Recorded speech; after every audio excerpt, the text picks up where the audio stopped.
साथियों नमस्कार। साथियों आज का टॉपिक है हीरा कैसे बनाते हैं, हाउ टू प्रिपेयर अ हीरा। जैसा कि हमने पिछले हीरा के वीडियो में ये देखा था, समझा था कि कैसे बनाना है, लेकिन मैंने उस टाइम प्रैक्टिकल आप लोगों को बताने का वादा किया था, कमिटमेंट किया था, जो मैं आज अपना कमिटमेंट पूरा कर रहा हूँ। आज हम बात करेंगे हीरा कैसे बनाते हैं। तो चलिए ज़्यादा देर नहीं करते हुए इस टॉपिक पे आगे बढ़ते हैं। साथियों इस स्लाइड में आप देख पा रहे होंगे एक हीरा का फॉर्मेट मैंने आप सभी से शेयर किया है। हम इस पे टाइटल्स पे ज़्यादा बात नहीं करते हैं, मेरे ख्याल से ये काफ़ी होंगे जो मैंने फिल किया है, तो उसका रेफरेंस आप ले लेंगे।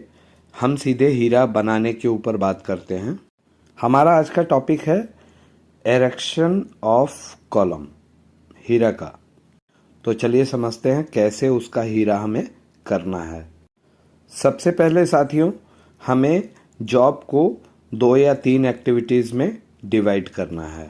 तो जैसा आप देख पा रहे होंगे मैंने 3 एक्टिविटी में डिवाइड किया है, जैसा कि लोडिंग या अनलोडिंग ऑफ मटेरियल ऑन और फ्रॉम ट्रेलर, दूसरी एक्टिविटी है ट्रांसपोर्टेशन, और फाइनली तीसरी एक्टिविटी है एरेक्शन ऑफ कॉलम।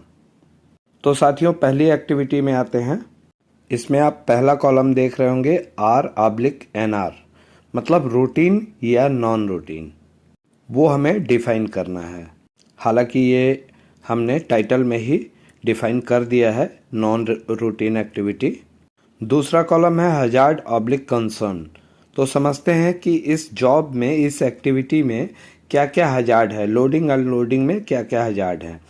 जैसा कि आप देख पा रहे होंगे मटेरियल फॉल हो सकता है, दूसरा है टॉपलिंग ऑफ हाइड्रा और क्रेन, तीसरा है slip of material from hydra, या चौथा है इलेक्ट्रोक्यूशन। साथियों ऑपरेशंस को हम पास आउट कर रहे हैं। इसके बाद सीधे आते हैं एग्जिस्टिंग कंट्रोल मेजर्स पे। अब हमें ये देखना है कि जो भी हजार्ड हमने आइडेंटिफाई किया है उसके एग्जिस्टिंग कंट्रोल मेजर हम क्या अप्लाई करेंगे। पहला है टीपीआई या कलर कोडिंग या आईडी मार्क दे के हमें उस काम को आगे बढ़ाना है। दूसरा है ग्राउंड लेवल को हमें सही करना है, चेक करना और सही करना है अगर गड़बड़ है तो।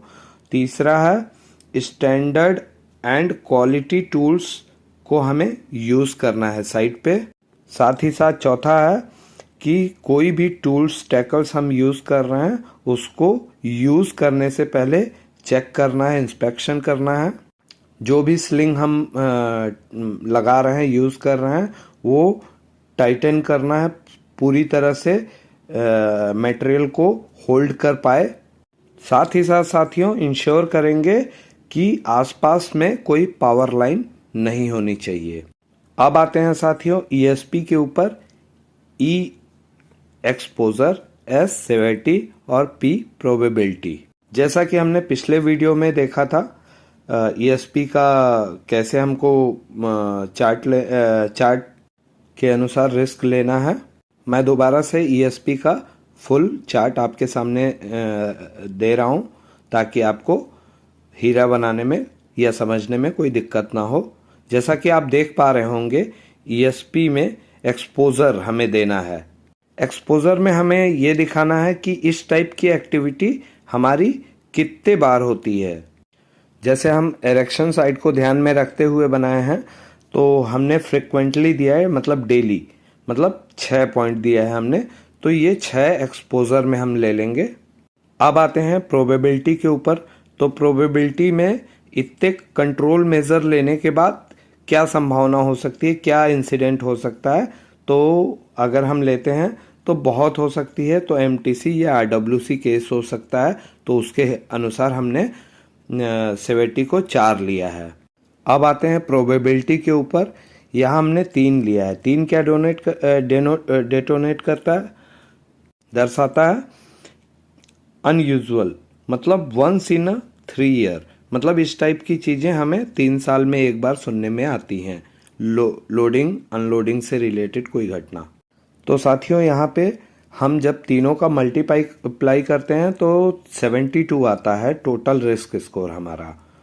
जैसा कि मैंने पिछले वीडियो में बताया था कि 20 से एबव रहेगा तो हमें क्या क्या करना है, यानी 72 है तो हमें एडिशनल कंट्रोल मेजर लेने की ज़रूरत है। जैसा कि आप देख पा रहे होंगे हमने एडिशनल कंट्रोल मेजर क्या क्या लिए हैं। Trained rigging group to be hired, compactor used on ground, sleepers to be provided at slippery ground.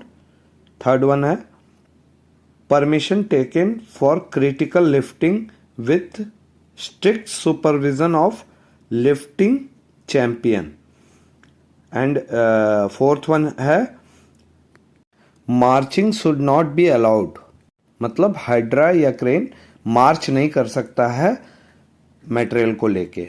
साथ में पांचवा हमने लिया है फ्लैगमैन टू बी अपॉइंटेड, मतलब इस एक्टिविटी में फ्लैगमैन को हमें सिग्नल के लिए लेना पड़ेगा। और साथियों एक मैंने मिस कर दिया, छठा हम ले सकते हैं हाई विंड की कंडीशन में हम यूज़ करेंगे एनोमीटर का।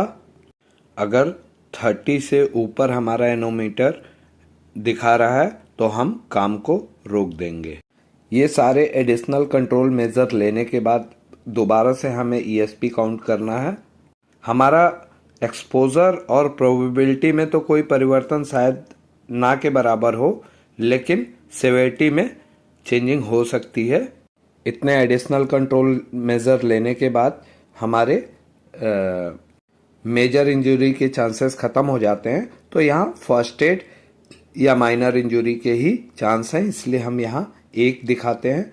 और जब हम तीनों को मल्टीप्लाई करेंगे तो हमारा टोटल रिस्क फैक्टर आएगा 18, मतलब कि हमारा 20 से बिलो हो गया।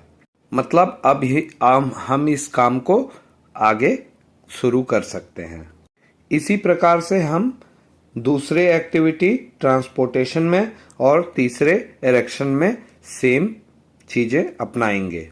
चूँकि समय कम है इसलिए हम वीडियो को ज़्यादा लंबा ना खींचते हुए हम आप सभी से यही उम्मीद करते हैं कि हीरा को कैसे बनाना है ये आप सबकी समझ में आ गया होगा। और साथियों अगर फिर भी आपके कोई सवाल हैं तो प्लीज़ मुझे कमेंट बॉक्स में आप कमेंट करके पूछ सकते हैं, मैं ज़रूर आप सभी के सवालों का जवाब दूंगा। और साथियों प्लीज़ अगर मेरा यह वीडियो आपको अच्छा लगा तो आप मेरे चैनल को सब्सक्राइब कीजिए, वीडियोस को लाइक कीजिए, शेयर कीजिए। धन्यवाद।